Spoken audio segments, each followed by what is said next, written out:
ঘটনায় শামীম ওসমান ও সেলিনা হায়াত আইভীকে তলব করবে আওয়ামী লীগ আর একই সাথে তাদের ডাকবে স্বরাষ্ট্র মন্ত্রণালয়। দুপুরে ধানমন্ডিতে আওয়ামী লীগ সভানেত্রীর কার্যালয়ে সংবাদ সম্মেলনে এসব জানিয়েছেন দলটির সাধারণ সম্পাদক ওবায়দুল কাদের। দুজনকে ফোন করে বলেছি এই ধরনের অনভিপ্রেত এই যে পক্ষ বিপক্ষ এখানে মারামারি এটা স্টপ করতে হবে। ভাই আপনি যদি ঘোষণা দেন মাদক থাকতো না আপনি পুলিশকে আপনি বাধ্য করবেন। আপনি সংসদ আপনাদের কথায় পুলিশ প্রশাসন চলে, পুলিশ প্রশাসন মেয়রের কথায় চলে না, পুলিশ আমার পাত্তাই দেয় না, এসপিডিসি আমার পাত্তাই দেয় না। এখানে কোনো রাজনীতি থাকবে না। চোখের পর্দাটা যদি উল্টানো না যায় এই সমস্ত আলোচনা করে কোনো লাভ হবে না।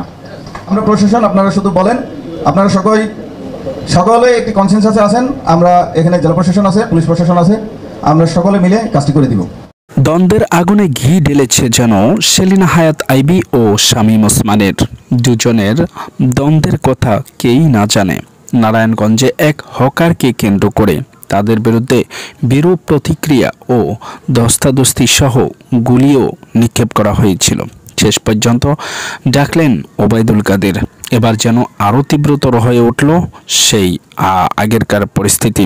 বিস্তারিত দেখাবো আজকের ভিডিওতে। কি বলছেন ওবায়দুল কাদের?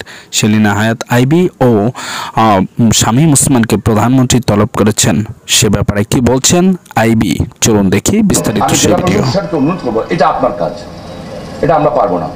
আপনার ম্যাজিস্ট্রেসি নিয়োগ করে, আপনার ইউনিয়ন পরিষদের চেয়ারম্যান কাউন্সিলের মেম্বারদের নিয়োগ করে, টোটাল নারায়ণগঞ্জ জেলায় আপনি একটু খবর নেন কোথায় কোথায় এই ব্যাটারিগুলি চার্জ হয়, এবং আপনি নিশ্চিত থাকেন এই যে ব্যাটারিগুলি চার্জ হচ্ছে তারা কিন্তু বিদ্যুৎ বিল দিচ্ছে না।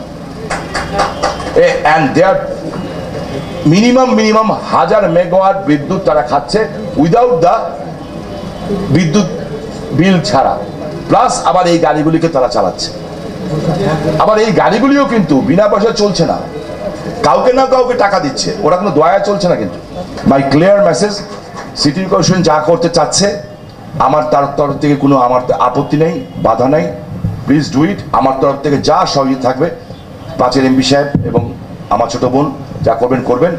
আমি শুধু ভবিষ্যতে চাই আজকে যেভাবে বসছি আমরা অন্যান্য রাজনৈতিক দলগুলিকে নিয়ে, ব্যবসায়ীদের নিয়ে বসে আমাদের শহরকে বাঁচানোর জন্য, আমাদের বাচ্চাদের বাঁচানোর জন্য এই মাদক, সন্ত্রাস, চাঁদাবাজি, ভূমিদস্যু, ইফটিজিং এটার বিরুদ্ধে যাতে আমরা সবাই মিলে একসাথে সোচ্চার হতে পারি। 2018 সালে এই হকার উচ্ছেদের নিয়ে যেই ভুল বোঝাবুঝি আমার সাথে শামীম ভাই হয়েছে, সেই বেনিফিশিয়ারি নারায়ণগঞ্জ শহরের অনেকে হচ্ছে। এই ভুল বোঝাবুঝির অবসান হোক। আমরা আজকে সকলে একমত হয়েছি এই শহর সুন্দর নগরী হবে। ফুটপাতের কথা জানতে চাইছেন মালিককে, মালিক নারায়ণগঞ্জ সিটি কর্পোরেশন। খবরদারি করে কে? এই শহরে যারা হকার বসেছে, তারা যারা টাকা তোলে তারা। প্রশাসন ওইটার সাথে সকলে না, প্রশাসনের কিছু ব্যক্তিত্ব থাকবেই। আমাদের মধ্যে কি ভালো খারাপ নয়? আমরা কি রাজনীতিবিদদের সবাই ভালো নাকি? টাকা কি আমরা খাই না? তো এরকম সব জায়গায় আছে, সব প্রশাসনে আছে, আপনাদের মধ্যে আছে, আমাদের মধ্যে আছে। অলরেডি আমরা অনেক কথা বলে ফেলছি। আমার কথাটা এলে এইখানে আমরা আমাদের পজিটিভ নারায়ণগঞ্জ চাই। এই পজিটিভ নারায়ণগঞ্জের জন্য আপনারা বড় ভাই প্রশাসন যেভাবে বলবেন, আমি যদি ন্যায্য হয় 100% আমি আপনাদের সাথে থাকবো। অবশ্যই আমরা ন্যায্য কথা বলে আমরা এখানে শেষ করব। আমার ব্যক্তিগত চাওয়া হলো আমি আমাদের নারায়ণগঞ্জ আগের মতো দেখতে চাই। আমরা কোনো অবস্থাতেই নেগেটিভ নারায়ণগঞ্জ চাই না। আমরা সন্ত্রাস, খুন খারাপি, মাদকের শহর, ইফটিজিং, যত্রতত্র বাস, নারায়ণগঞ্জ শহর বাসের নগরী আর ট্রাকের নগরী চাই না।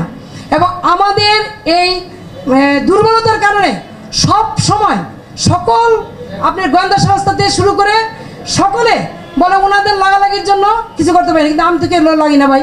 আমি তো ন্যায্য কথাগুলি রাস্তায় দাঁড়াই কই, আমি হকার তুলতে কই, এটা আমার অপরাধ না।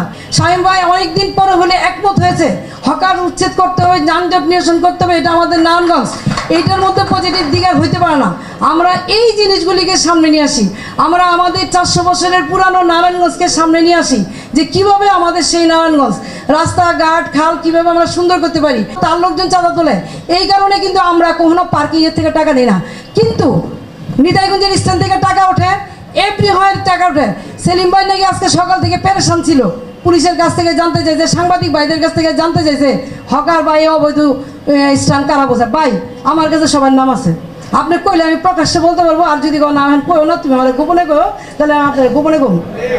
আমার কাছে নাম আছে, গোপনে আমার কাছে সবার নাম আছে যে কারা টাকা তোলে। আমার লোকও যদি তোলে, আমার মারপেটের ভাই যদি নানুষের চান্দাবাজি করে, আমি আপনার বললাম ভান্ডারি কেটায় টাকা তুলে, কুরবান কেটায়, আসাদ কেটায়, ভাই জি গায়েন। আচ্ছা যাই হোক, না করলেন এই জন্য কইলাম না। আপনারা আমাদের মাঝখানে আইবেনই না। আপনি তো সরকারের এমপ্লয়ি, আপনি গভর্নমেন্টের হয়ে কাজ করবেন। গভর্নমেন্টের যেটা যে ন্যায্য সেটা আমার ভাই হলে আমার ধরে নেবেন, আমার কর্মচারী হলেও নেবেন, তদ্রূপভাবে শামীম ভাইয়ের লোক যদি হয় তাইলেও নেবেন। আমি শামীম ভাইয়ের সামনেই কই, এখানে কারো লোক থাকতে পারবে না। যদি সত্যিকার অর্থেই এত বড় কাজ করতে পারে, এই শহরের একটা ইতিহাস ঐতিহ্য, নারায়ণগঞ্জ সবচেয়ে আদি শহর বাংলাদেশের মধ্যে, সব কিছু এখানে আদি শহর। ভাই আপনি যদি ঘোষণা দেন মাদক থাকতো না, আপনি পুলিশকে আপনি বাধ্য করবেন, আপনি সংসদ সদস্য, আপনাদের কথায় পুলিশ প্রশাসন চলে, পুলিশ প্রশাসন মেয়রের কথায় চলে না, পুলিশ আমার পাত্তাই দেয় না, এসপিডিসি আমার পাত্তাই দেয় না, এসপিডিসির অনুরোধ করে আমার নিতে হয়। আমরা কি এখানে যারা বসে আছি বা এই হলে যারা আছি, আমরা কি একমত হইতে পারি যে মৌমিতা গাড়ি নারায়ণগঞ্জে চলতে দেওয়া যাবে না? আমাদের এই আমার ডাইনে ভাইয়ের দুই বড় ভাই, এখানে ডিসি সাহেব আছেন, এখানে বিভিন্ন স্টেক হোল্ডাররা আছেন, আমরা কি একমত হইতে পারি যে শহরের যানজট রক্ষার্থে এই মৌমিতা গাড়ি, আমাদের শহরে তো আমাদের নারায়ণগঞ্জের অনেক বাস আছে, সেইগুলিরই তো আমরা অ্যাকোমোডেশন দিতে পারি না, চলতে পারে না, পুরো শহর বাসের নগরী। তাহলে কেন আরেক জায়গা থেকে আরেকজনে এসে এই বাসগুলি এইভাবে চালাবে? প্রচণ্ড দাপটের সহিত শহীদ মিনারের চারপাশে বাস রেখে দিবে, চাষারা রেখে দিবে, যানজট তৈরি করবে, আর নির্বিকারে আমরা শুধু দেখবো। সারা দর্শক, এতক্ষণ পর্যন্ত মেয়র আইবির বক্তব্য আপনারা শুনলেন। তো আপনাদের মতামত কিংবা মন্তব্য কি সেটি অবশ্যই আমাদেরকে জানাবেন কমেন্টস বক্সে। তবে সেলিনা হায়াৎ আইবির কথা পুলিশ প্রশাসনের এসপিডিসি কেউই শুনছে না বলে তিনি খুব জেরেছেন।